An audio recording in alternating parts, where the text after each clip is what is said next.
she won from these grants and competitions to help her family through this war. And with that money, she actually stockpiled a bunch of food in the beginning of the war, expecting the situation to deteriorate. She bought flour and milk and canned food and everything they might need, and they stockpiled it in their home.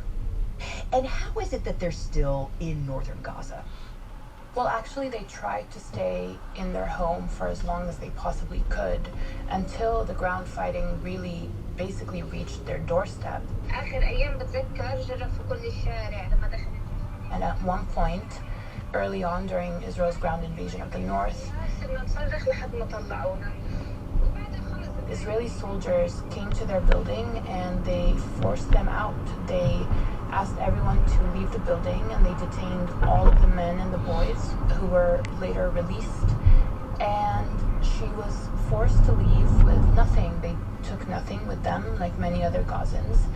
And they moved. They moved 12 times since. Wow. One of those times was to the south, where they got there and they realized that it actually wasn't much safer. It wasn't better for them. So they realized that they should probably just go back to the north and stay as close as possible to their home in case they're able to go back later.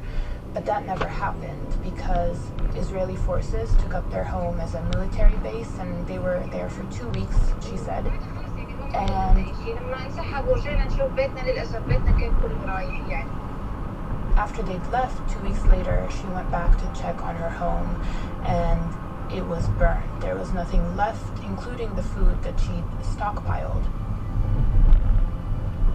And now she's sheltering with 50 members of her extended family, including children, in a 2-bedroom apartment in the north. 50 people in a 2-bedroom apartment. That is extraordinary. So what did they do for food early in the war? Well, she told me that in the beginning of the war, they still were able to find some things to buy and eat, like rice and vegetables, but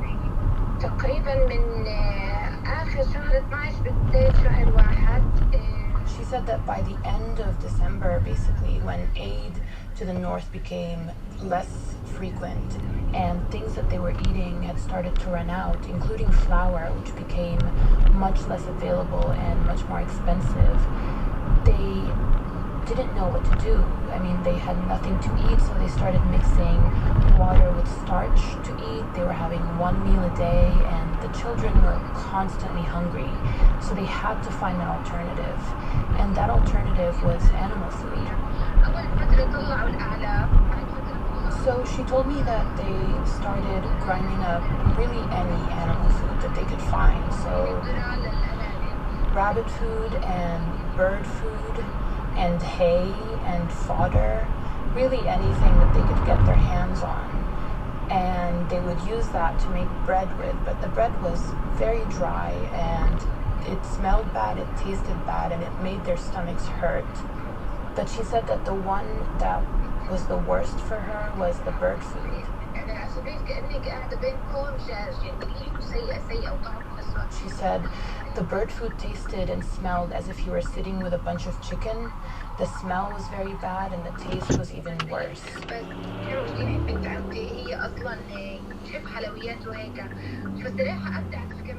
But she told me that even though this stuff tasted and smelled bad, they really tried to make it as less awful as possible.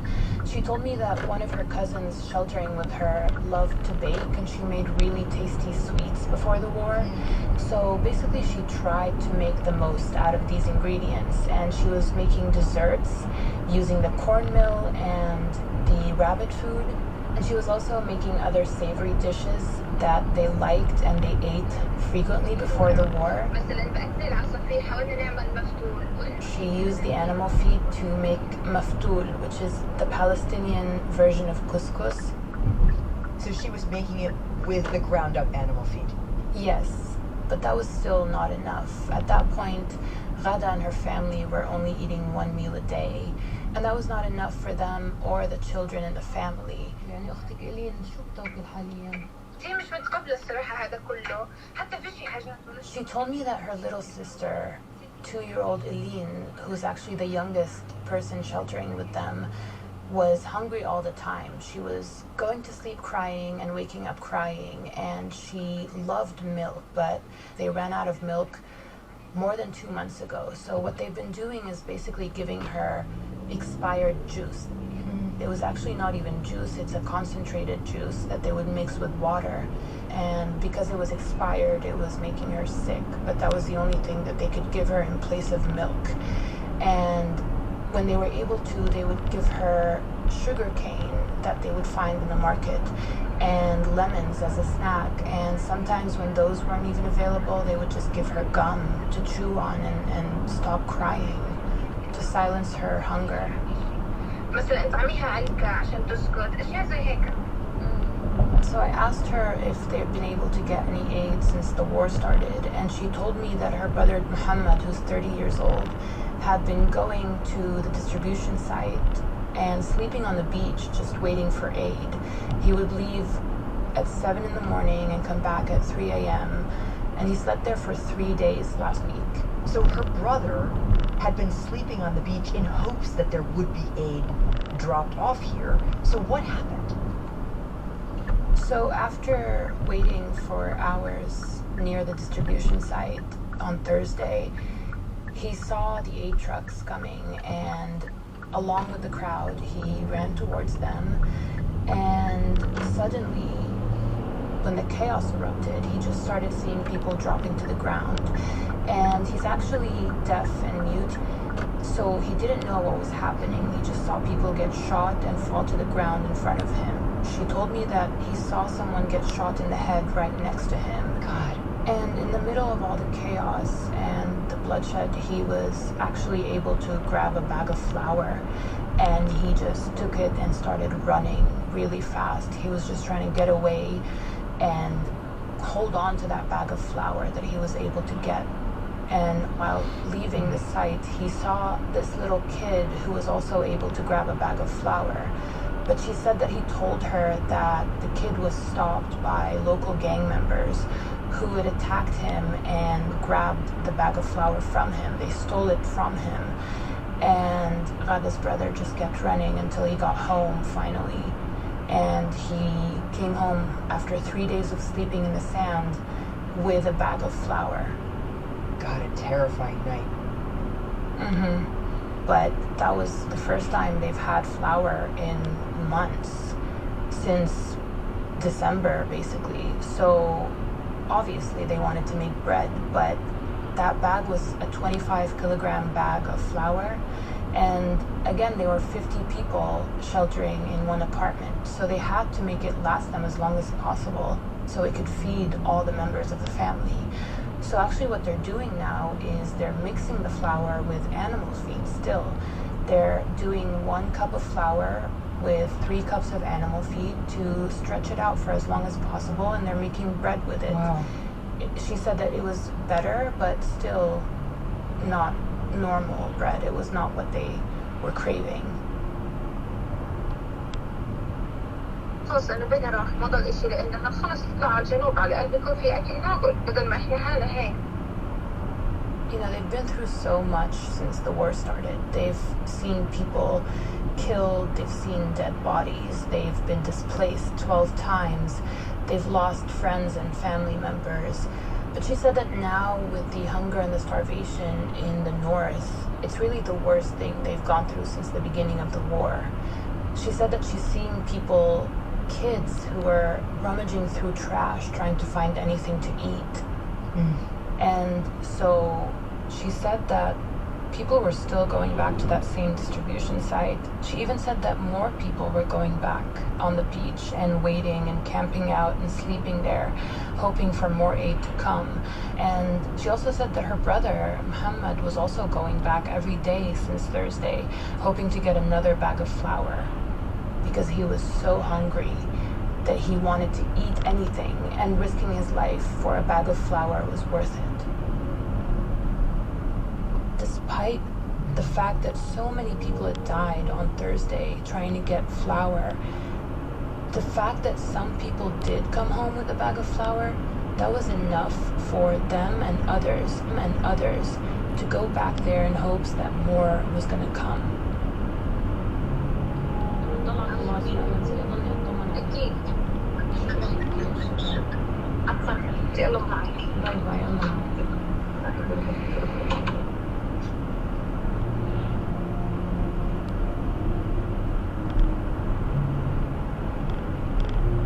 Hiba, thank you. Thank you, Sabrina.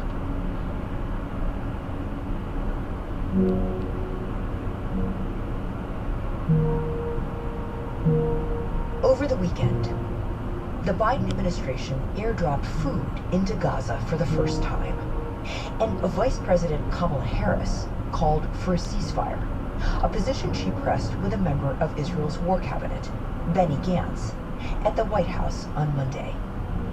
Meanwhile, 15 trucks were dispatched to northern Gaza on Monday, but at least 5 were looted along the way, and it was unclear how many reached their intended destination.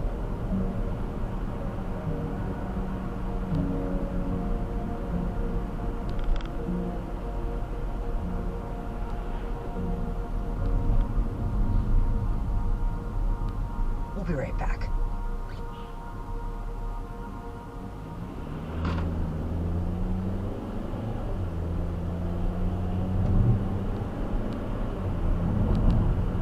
This podcast is supported by the ACLU.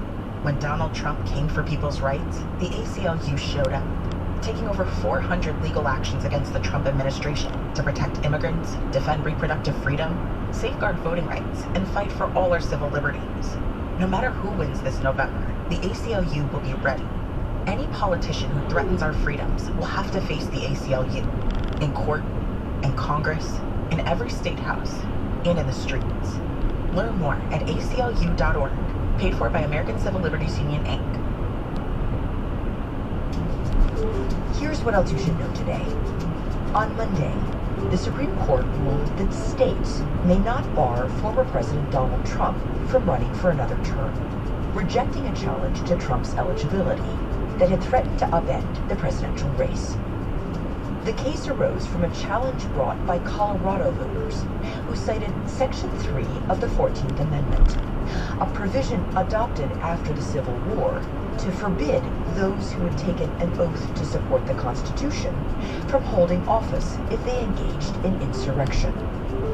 The justices agreed that individual states may not bar candidates from the presidency under that constitutional provision. It was a unanimous decision that was largely expected. And a United Nations report released on Monday found, quote, reasonable grounds to believe that sexual violence, including rape, was committed in at least 3 locations in Israel during the October 7th attack: the Nova Music Festival site, Road 232, and Kibbutz Re'im. The experts also said they had found circumstantial evidence that could indicate sexual violence had occurred, with a number of victims, mostly women, who were found fully or partially naked, bound, and shot. In addition, the UN group said it had found clear and convincing information based on first-hand accounts from released hostages that sexual violence, including rape, was inflicted against some women during their time in captivity in Gaza. The report said that the UN team had also heard accounts of sexual violence against Palestinians that implicated Israeli security forces and settlers.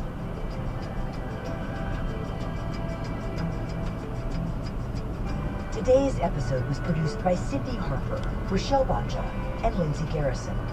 It was edited by Liz O'Balin and Lisa Chow. Contains original music by Dan Powell, Marian Lozano, and Alicia Beitu, and was engineered by Alyssa Moxley. Our theme music is by Jim Brunberg and Ben Lansberg of Wonderly.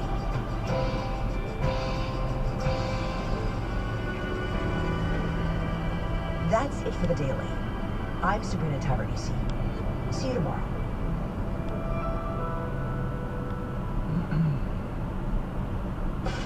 We make USAA insurance to help you save. Take advantage of savings when you cover your home and your ride. Discover how we're helping members save at usaa.com/bundle. Restrictions apply. Sergeant and Mrs. Smith, you're going to love this house. Is that a tub in the kitchen? There's no field manual for finding the right home, but when you do, USAA Homeowners Insurance can help protect it the right way. Restrictions apply. Here's your money briefing for Tuesday, March 5th. I'm J.R. Whalen for the Wall Street Journal. The emotional toll of the death of a partner is often followed by the financial toll of higher taxes levied on the surviving spouse. But there are steps you can take to lessen the tax hit. Really, this is something that ideally you should be starting way before either spouse dies. It's very important to understand the effects that taxes can have on your overall picture. So it's really important that to the extent that you can plan ahead, it's really a good thing. We'll talk to Wall Street Journal contributor Cheryl Winokur-Monk after the break.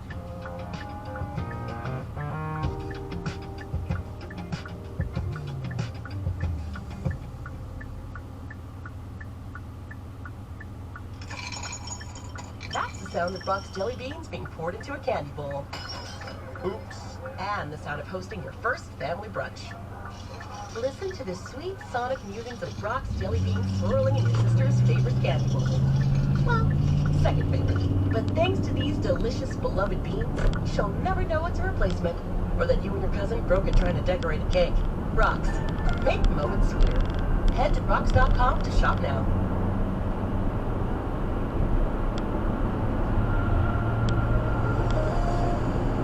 Surviving spouses can make specific moves with their finances to avoid getting hit with a spike in taxes.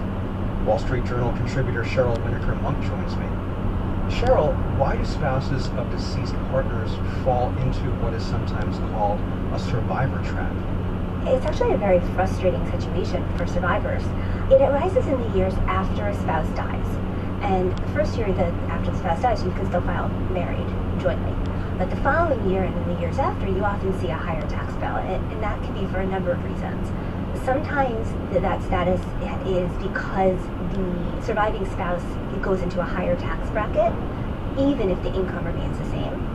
And sometimes you have this problem because the new filing status eliminates certain tax breaks that are available to married couples. For example, if you're itemizing your taxes, you get a much higher itemized deduction, double the amount as a couple than you would as a single person. So it's after the first full tax year, after the death of a spouse, that the surviving spouse would be filing as single? Yes.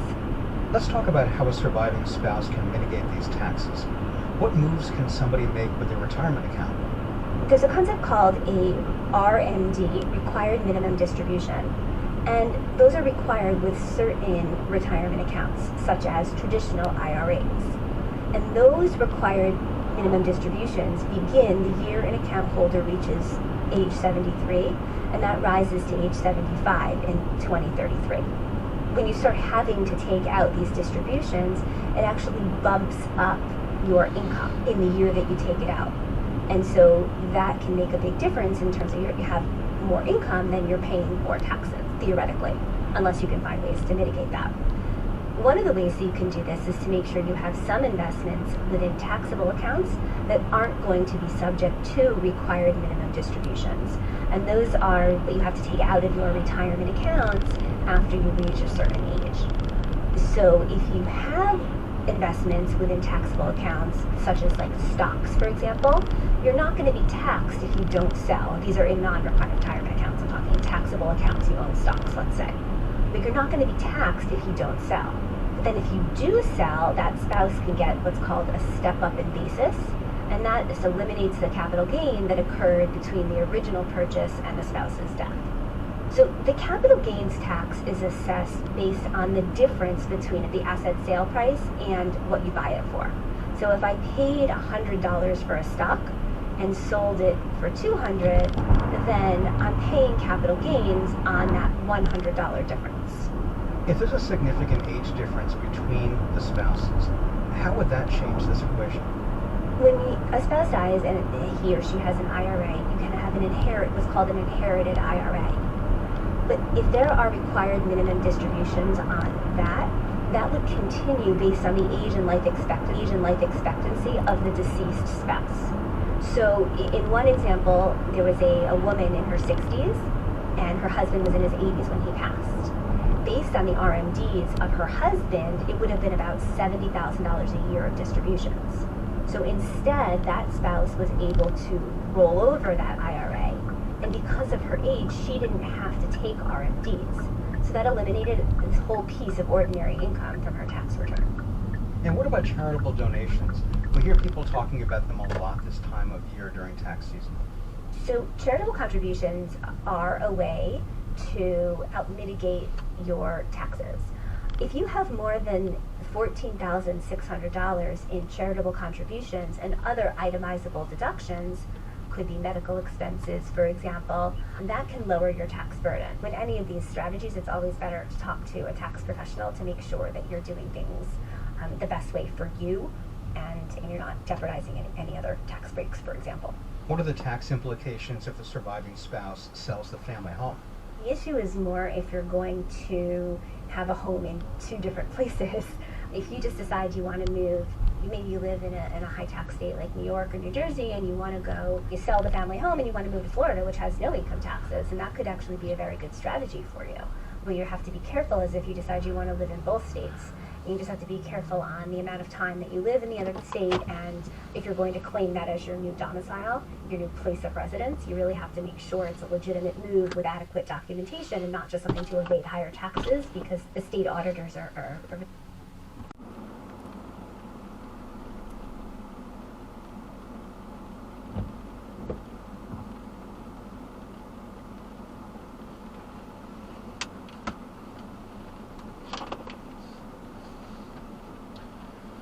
Alright, what was I listening to?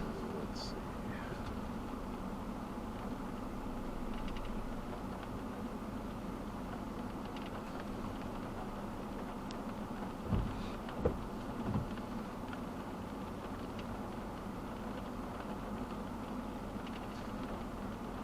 So they might ask you questions about why you have a house in two different states?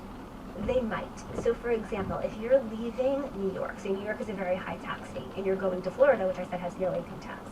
If you're living in New York and you have a mansion, and you go to Florida, and now you're buying a shack, and you claim that Florida's my new domicile, and this is where I'm going to be living all times of the year, this is where my doctors are, and this is where my whole new life is. You really better be prepared to show it's really where your new life is, because otherwise New York's going to want to come after any income that you earn in the state. Let's just say that you really have to be careful to make sure it's a legitimate move.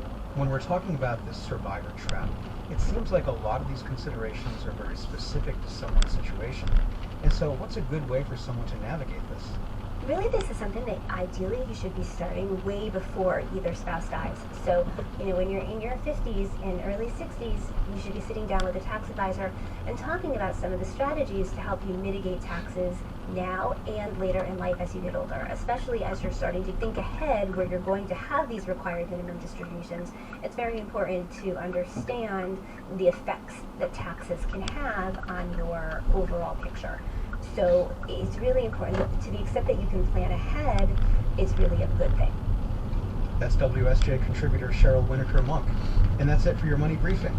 We'll be back tomorrow with WSJ's Hardika Singh to discuss ways to invest in the current bull market. This episode was produced by Ariana Osperu, with supervising producer Melanie Roy. I'm J.R. Whalen for the Wall Street Journal. Thanks for listening.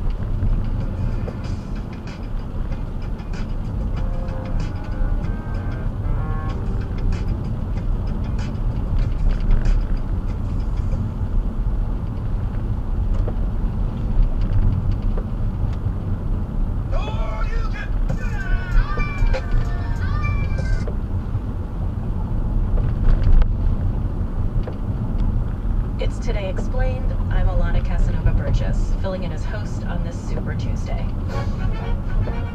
Elections everywhere in the U.S., all at once. This could be Nikki Haley's last stand, and folks are mad at Biden about his support of Israel's war in Gaza.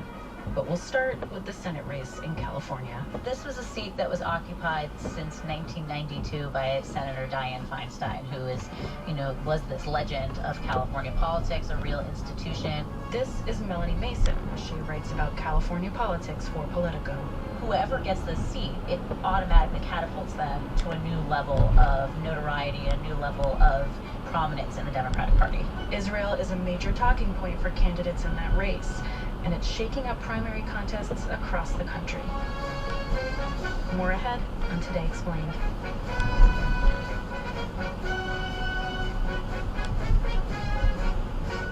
Normally, being a little extra might be a bit much, but not when it comes to healthcare. That's why United Healthcare's Health Protector Guard fixed indemnity insurance plans, underwritten by Golden Rule Insurance Company, supplement your primary plan so you manage out-of-pocket costs.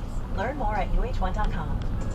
We got another day of NBA action. And with FanDuel, every night is a watch party. So it's time for your FanDuel crew to make their bets. So, what's the move tonight, gang? You know the new customers who bet $5 get $150 back in bonus bets if you win. Ooh, we're eating up, fam. Bet all the stars with all your friends and make every moment more. Only on FanDuel. Customers bet $5 get $150 back in bonus bets if you win. Make every moment more with FanDuel. It goes down in the field, it goes down in the field. 21 plus the president of Ohio, first one in the world mortgage on $10 first deposit required. Bonus issue is not withdrawn. Bonus message expires 7 days after receipt. See all terms at FanDuel.com/sportsbook. Gambling problem? Call 1-800-GAMBLER.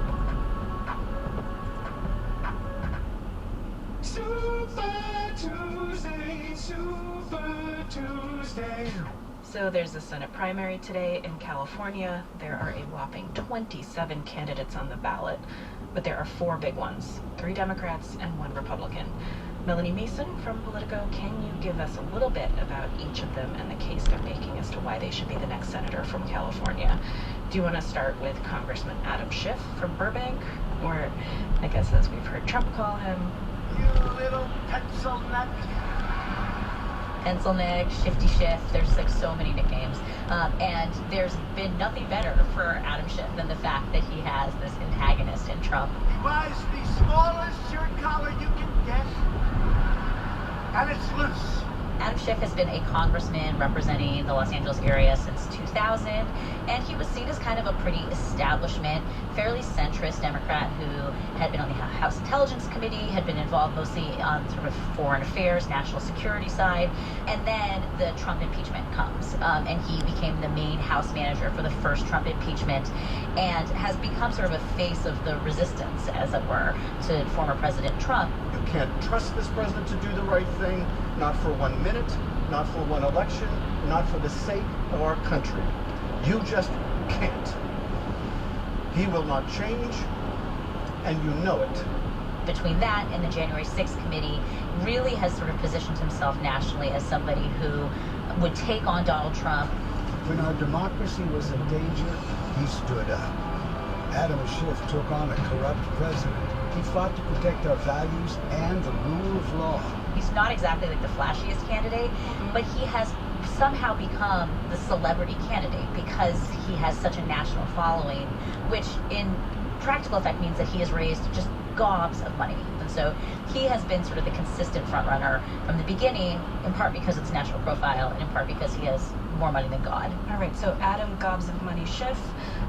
Then we've got Katie Porter, right? She's a congresswoman from Orange County, and I'm picturing her with a whiteboard, right? That's how we know her. That's how she would love for you to picture her, because that's definitely been the branding that she has done. Congresswoman Porter got elected in 2018. She was part of that 2018 wave that was in reaction to the Trump presidency, and she is very infamous for having this whiteboard that she's used in congressional hearings to sort of take down CEOs or take down members of the Trump administration back then. CEOs will use tactics like, could you repeat the question? I'm sorry I didn't catch all that. I couldn't follow all of the numbers you were throwing out there. I think the whiteboard helps prevent that. She's a former law professor, so she's incredibly good at distilling these bullet points of key information and making it very digestible. She was also seen as a pretty formidable candidate coming into this race because of that celebrity that she had and the fact that there were a lot of people who were quite loyal to her more assertive brand of politics. And then you have Barbara Lee, long-serving congresswoman from Oakland, sort of activist of the bunch.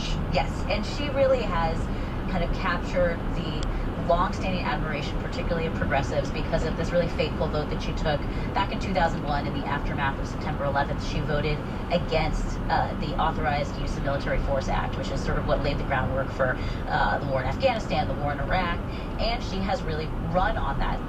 I didn't quit when I refused to give the president completely unlimited war powers after September 11th, and in the face of countless death threats. I was the only no vote. I didn't quit then, and I won't quit now.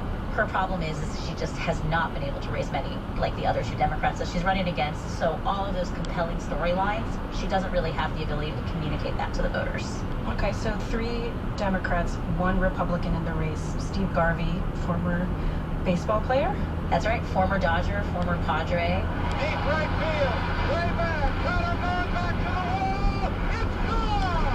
Home run Garvey, and there will be tomorrow. I used to have a Steve Garvey autographed glove as a kid, even though I actually was too young to ever see him play. But I mean, that just goes to show, like, Steve Garvey, people know him in California. If you're a baseball fan, you know Steve Garvey. He is certainly kind of iconic in that sense. But this is his first time as a candidate, and it shows. I mean, he is running as this pretty squishy Republican who won't really take positions on really any issues at all.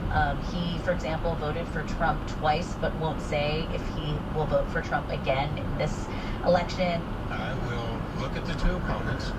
I will determine what they did, and at that time, I will make my choice. My choice. Well, California, I think what they say is true. Once a Dodger, always a Dodger. He also just really isn't running very much of a campaign, but for reasons that I'm sure we will get to, that doesn't matter because Adam Schiff, the Democrat, is sort of doing it for him, and that has accrued to his benefit a lot. Okay, but this is a different kind of primary, right? This is not Democrats and Republicans are in different buckets. This is a free-for-all, kind of? That's right. So California, in the last couple election cycles, has adopted this top 2 primary, which means that it doesn't matter what party you're in. Just the top 2 vote getters of the primary election will advance to the November general. So there is a possibility that you could have 2 Democrats advance, or a Democrat or Republican. The latest Berkeley IGS poll has Republican Steve Garvey on top with 27% support among likely voters, followed by Schiff with 25%, Porter 19%, and Lee 8%. Adam Schiff has consistently polled among the top Democrats, but Steve Garvey, as the Republican, has been moving up and up and up. It seems that he's really coalescing the Republican vote behind him. Katie Porter, it seems to be battling a little bit more to try and get into that second spot. That's looking harder and harder for her to do. And then Congresswoman Lee has just consistently not really been able to poll above double digits.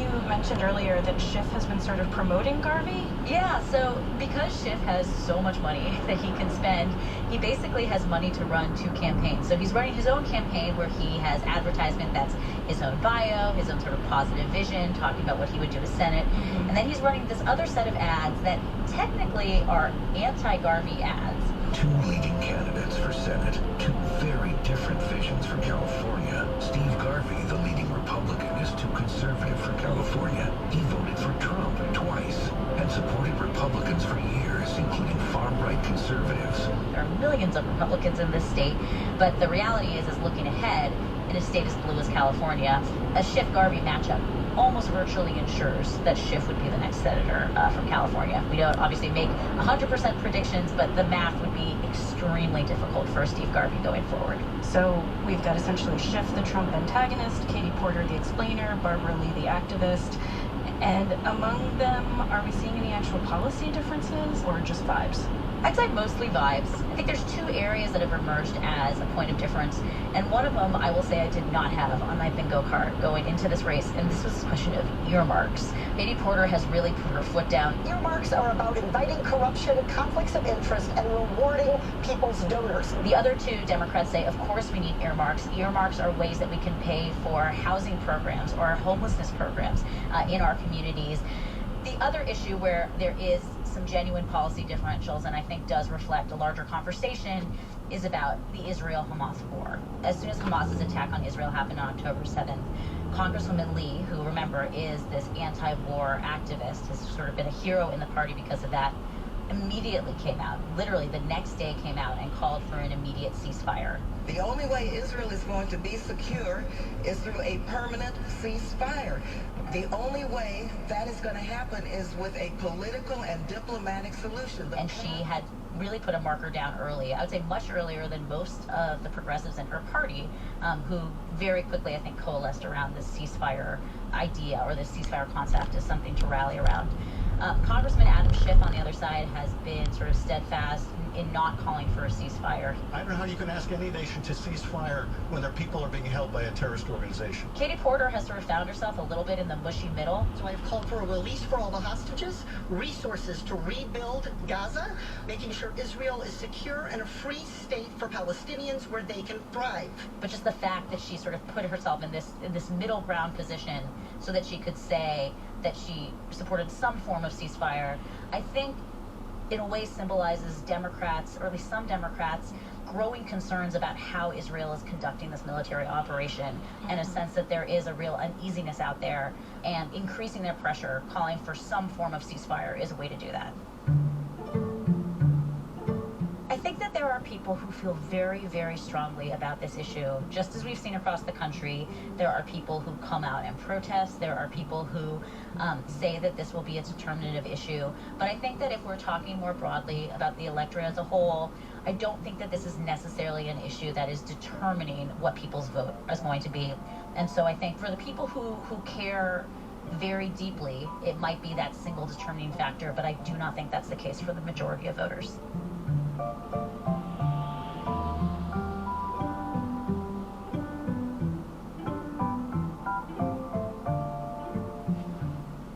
Melanie Mason, Politico.com. A lot of voters might not be deciding based on Israel, but that's not stopping interest groups from pouring money into competitive primaries. How that's reshaping this year's election, ahead on Today Explained.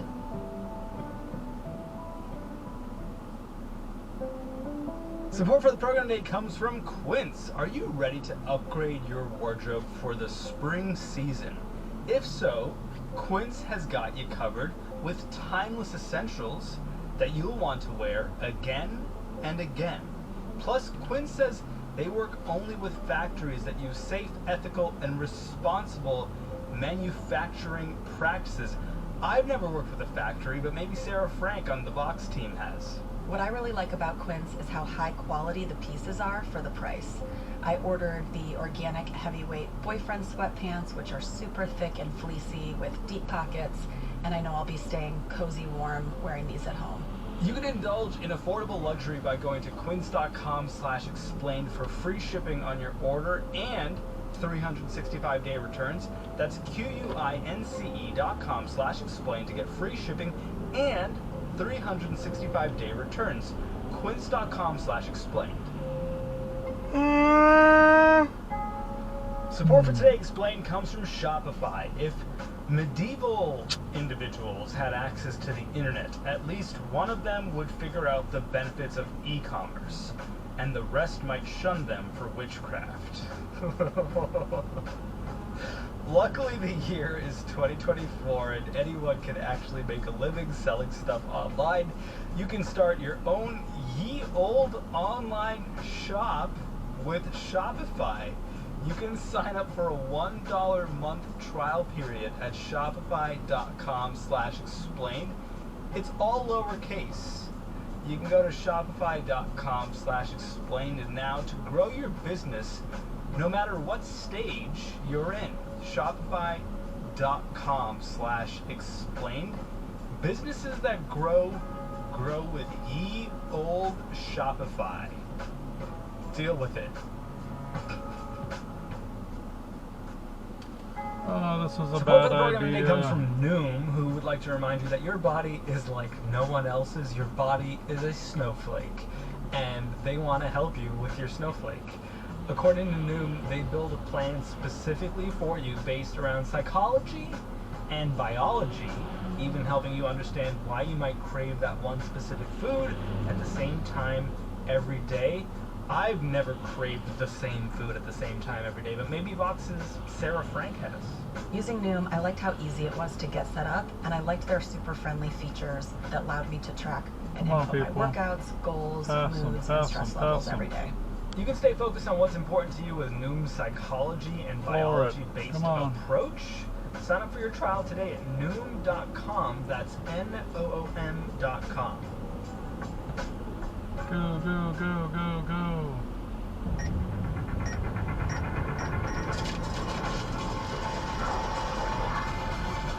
Explained. 2024 Explained. Today Explained is back. I'm Alana Casanova Burgess. Ross Barkan writes about politics for the New York Times Magazine and other places. Lately, he's been looking at the fracture in the Democratic Party over Israel and Palestine.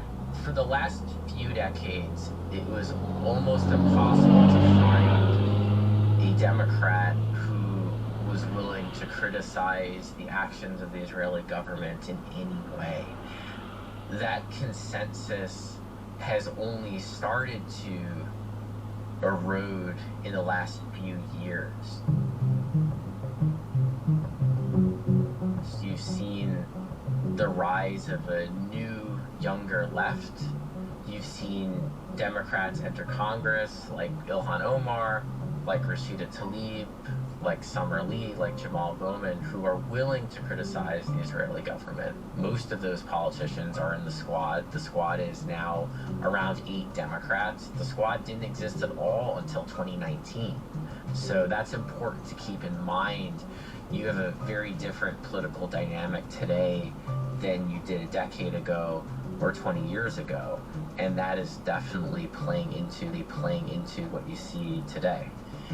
And you've also seen a strengthening of the pro-Israel lobby. AIPAC, the American Israel Public Affairs Committee, has always been very powerful, but in recent years it started to play a much more significant role in primaries. And another organization that's related, Democratic Majority for Israel, has been in particular focusing on Democratic primaries. This election, AIPAC is expected to spend approximately $100 million just to try to unseat progressive members of Congress who dare to speak out about what's going on in Gaza. AIPAC and DMFI, who are separate, there is a difference. Democratic Majority for Israel only endorses Democrats. AIPAC, on the other hand, has long funded Republicans and pro-Israel Democrats, and they have no problem giving money to Trump Republicans. Democratic Majority for Israel draws the line at that, but when it comes to Democratic primaries, the two are completely aligned in that they each want to defeat, crush, eliminate the progressive Israel skeptical left. So you mentioned AIPAC, you mentioned the Democratic Majority for Israel. How are they participating in these primaries in ways that maybe we haven't seen them do that before? They are spending and will spend enormous sums of money in Democratic congressional primaries. That is new. Democratic Majority for Israel really came on the scene around 2022 when they spent a lot of money to defeat Nina Turner, who was a high-level member of Bernie Sanders' campaign, a former state senator who's running for a congressional seat in Ohio. The American Israel Public Affairs Committee has inserted its way into many Democratic primaries over the past couple of years, specifically targeting progressive candidates such as myself. I still got the battle scars, y'all. They spent heavily against her in favor of her opponent, who won the race, Shontel Brown.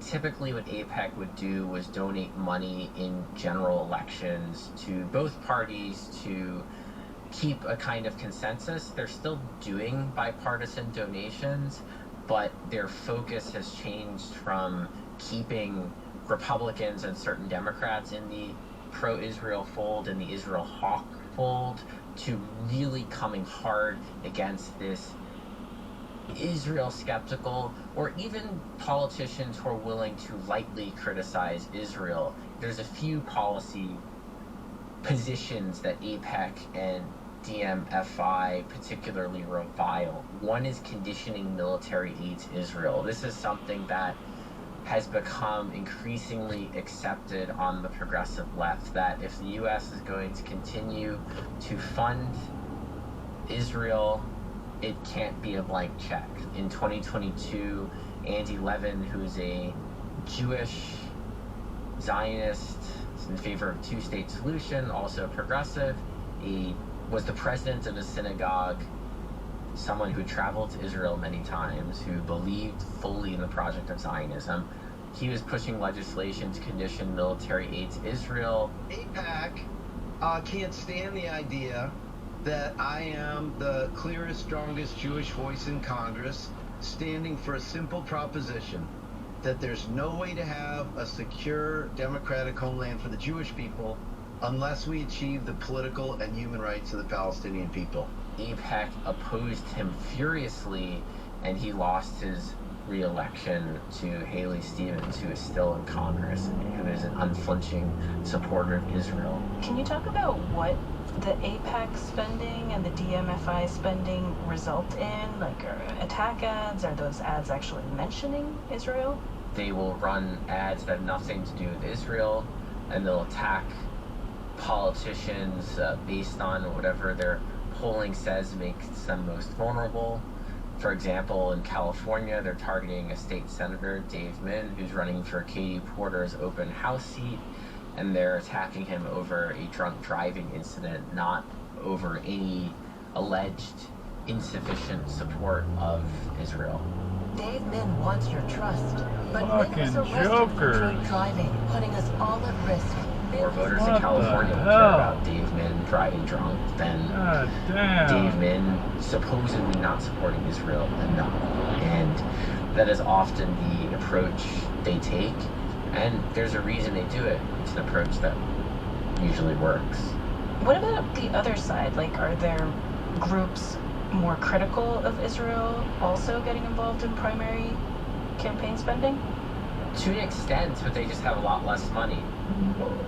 So the traditional player has been J Street, but they are somewhat marginalized in this moment. J Street is something of the liberal counter to AIPAC. They are Zionists, they are supportive of Israel, but they are willing to criticize the Israeli government, criticize Benjamin Netanyahu, and they endorse candidates who take those positions.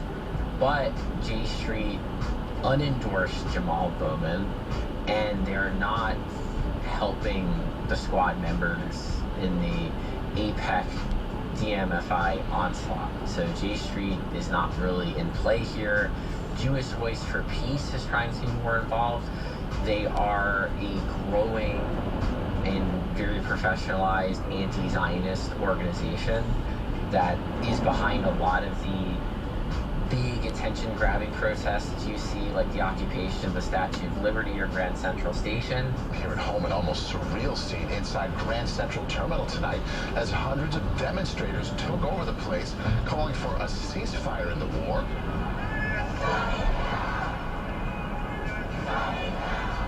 They have a political action arm that they use to endorse candidates. They will be volunteering, they'll probably be sending some money there, but on a much, much smaller scale. There's DSA, Democratic Socialists of America. You know, in some of these congressional races, DSA could be in play. Again, DSA is a volunteer-run organization, so it's about people showing up, but it's not about spending millions of dollars on television ads. What does this mean for the Democratic Party, and not just in like the political sense, but in the kinds of policies that we see that party support? We've had this progressive movement of more Congress people on the left. Could this end that? On one hand, the squad could shrink. the spending against them could be successful, and other Democrats could be even more terrified of crossing APEC in the future, and you could see this Israel skeptical left start to shrink. On the other hand, if you look at the actual number of young people, especially who are starting to vote, who are engaging on this, the Israel skeptical faction is only growing. And this is something I think even the most staunch Israel supporters recognize, and what they fear is that the old consensus is starting to crumble. I would say my most bold prediction, which could turn out to be wrong, but I'll make it here, is that Joe Biden will be the last Democratic president for some time who offers mostly unconditional support for the Israeli government. I think that is going to be increasingly untenable unless the politics in Israel start to change.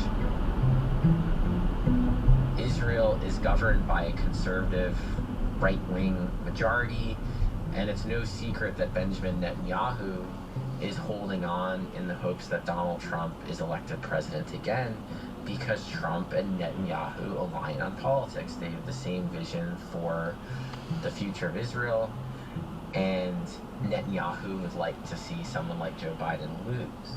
So while I think today and tomorrow AIPAC can keep winning and blow squad members out of the water and spend money, on the left at least, none of this is going to hold in the same way, because the politics of these two countries are going to diverge.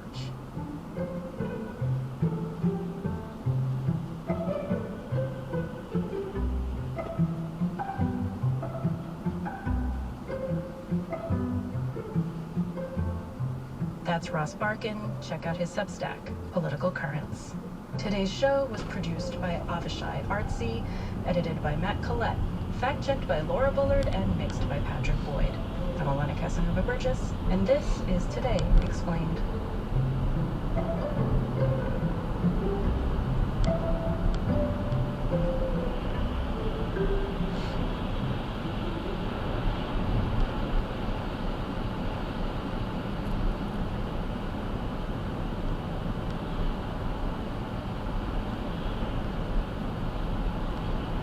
Welcome to the Tony Ryan podcast. My name is Ryan. This is Dr. Author Tony Lodge. Hello. And we are calling...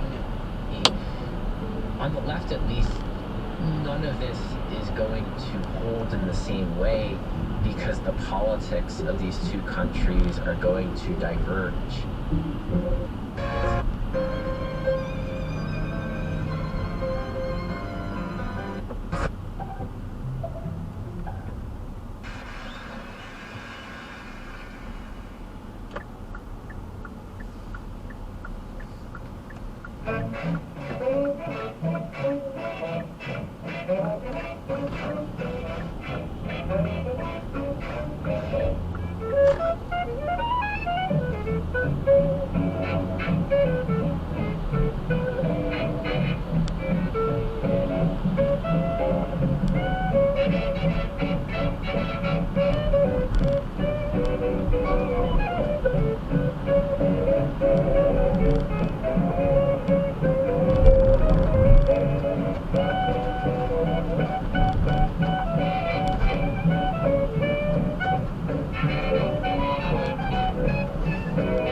making new radio history every day.